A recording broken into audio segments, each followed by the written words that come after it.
A website is not just a place to talk about yourself and post images of your work.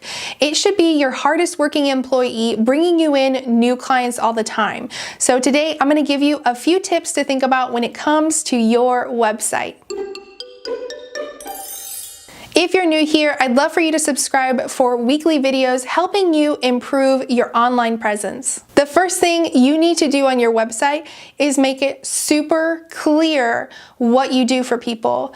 Not using descriptive language, trendy words, copywriting for entrepreneurs, something like that. That should be the first thing they see when they land on your website. Next, you want to talk to people like they're already ready to buy from you. Chances are people don't really stumble across your website about copywriting tips.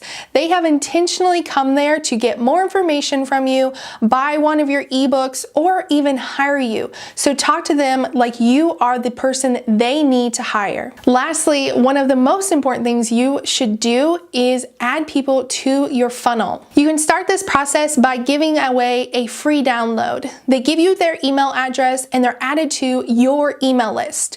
Then they're added to an email sequence where you're giving them value and warming them up, but at the end, you pitch them to either hire you or buy one of your products. These are just 3 simple tips to help you get started. If you need more website advice, I have several videos I'll link to down in the description below. If you have any questions, let me know in the comments. Otherwise, I will see you all in the next video.